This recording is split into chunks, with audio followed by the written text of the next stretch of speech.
Look at Africa, look at Japan. The wealth of a nation's her people. We need a healthy, prosperous trade and immigration process.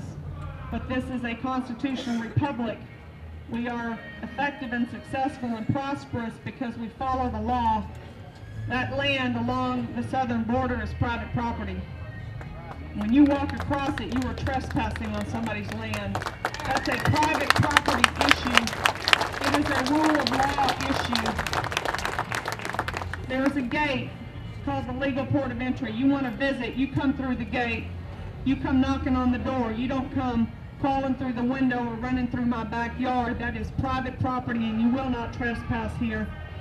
When the state of Texas gets serious about that, we'll deploy the Texas National Guard and the military and the state Texas military force, Army, Air, National Guard, and State Guard to help those local landowners secure their property and to help local law enforcement down there keep their county secure and safe.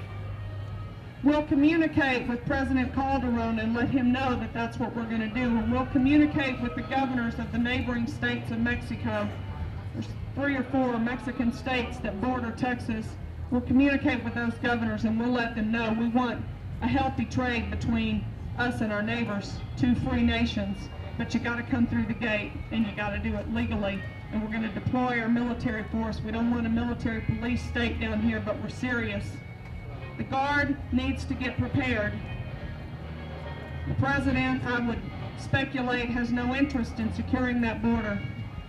And when you have a governor in Texas, when you're courageous enough to elect a governor in Texas who's going to fight for Texans, and she's serious about securing that border, our Army National Guard and Air National Guard is liable to find themselves deployed in the federal service. That means the Texas State Guard, who was called to active duty by the governor as their commander-in-chief, will need to be ready to step up and help secure that border. So we've got to get ready there. We're not ready today to deploy the size force, the force readiness that we need to do that job, but we can get that job done. We've got to really look at what we're doing operationally in Texas. You want to know why we're getting bigger government? Because we've got goals to get bigger government. If you take the time, and I don't encourage it because it's not fun reading, but if you want to download the strategic plans and missions of the 140 plus agencies in the state of Texas, you will see that there's been a good deal of mission creep. I've worked in hospitals much of my professional career, and I want to tell you that it wasn't the goal of the housekeeping department to run good nursing service. Housekeeping made sure the building was clean. Nursing made sure we had good staff able to deliver high quality health care and everybody got better. Dietary didn't worry so much about how many nurses I had on the floor, and I didn't worry about how many cooks were in the kitchen. We all did our job and we delivered excellent health care. If you download the Texas Military Force Handbook, you'll see that they have a goal to ensure that education in Texas gets better. They have a goal to ensure that health care in Texas gets better. You want to know why you're getting bigger government in Texas? Because everybody's got their hand in everybody else's pie and nobody's focused on their job. You get leadership that says we are not going to be everything to everybody. You got a job to do. You do your job and let him worry about getting his job done. We'll get limited government back in Texas. When leadership sets the bar for excellence and says there's not going to be any more secrets in Texas state government, it's been nice for you to tell us that the money is transparent, but the quality of service is despicable and deplorable. The fact that for 18 months, state employees, people who were on the payroll with dollars that came out of your pocket and my pocket, were sexually abusing children within the Texas criminal justice system ought to make us all cringe. 18 months, administration within the Texas Youth Commission knew that those children were being sexually abused and didn't do a thing to fix it. For a year, clients at a state-run mental health facility in Corpus Christi, Texas, were woken up in the middle of the night and brought to the common area and pushed and cajoled to fight like cock roosters for a year on the payroll of you and me, and administration did nothing until the police department found that lost. Do y'all know that story? One of those employees lost their cell phone, and the phone got picked up by the local police department, and when they looked at the phone, they found the videotape, and they questioned the guy.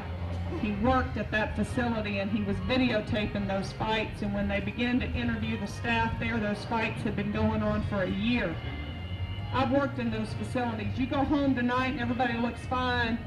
You're the director of nursing there. You come back the next day, somebody's got a black eye or a bloody lip. You better be asking what's going on. That went on for a year. That dirty underbelly is in every department within the state of Texas. You cannot blame individual employees. The buck stops at the top. You set the tone for excellence. We deserve better than that as Texans. If I'm going to take $1 off of your table, then I better need it, and I better use it wisely and frugally, and we better deliver excellent service.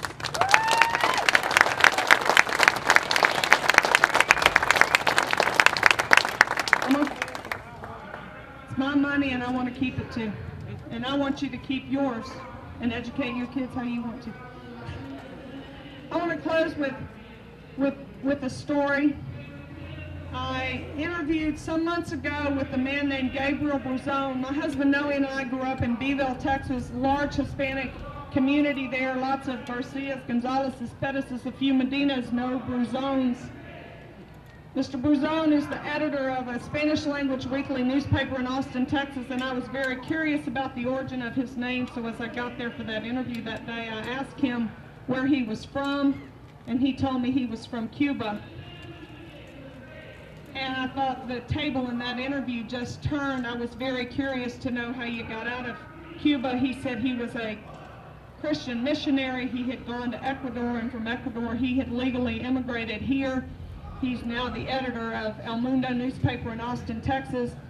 And I have often thought, as I said earlier, when the isms come, we'll think they come with purple spots or like a leper. We'll recognize those ideals, and here sits an average guy that grew up in a communist dictatorship, and his family had been there for 4 generations. And so I said to him, Mr. Bruzone, if I had taken a picture of you, sir, standing on the street in communist dictatorship Cuba, and I took a picture of you today standing on the street in Constitutional Republic, Austin, Texas, could you tell me what's the difference between the man in Cuba and the man here?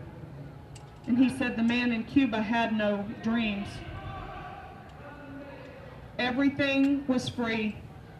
Healthcare was free, education was free, but we had no dreams. I couldn't plan where I would live, where I would go, what I would do, where I would work. We had no dreams. We're at a place in our country where our children almost have no dreams. The government has taken and taken and taken. We have a great opportunity. We have a great opportunity because of the awareness, because you're standing shoulder to shoulder, not just with fellow Texans who see the isms coming to America, but with people all across our country. Dig in, work hard, elect citizen leaders. Texas has an opportunity to change not just our course, but the course of our nation. We will not do it with the status quo, and it will not be perfected in 4 years. But you put Debra Medina in as your governor, and you do it with a resounding victory on March the 2nd, and I promise you, you will change the political landscape in the United States of America.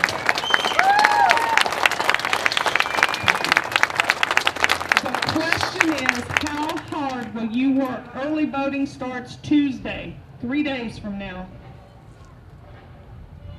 Bumper stickers are great, t-shirts are great, buttons are great, votes count.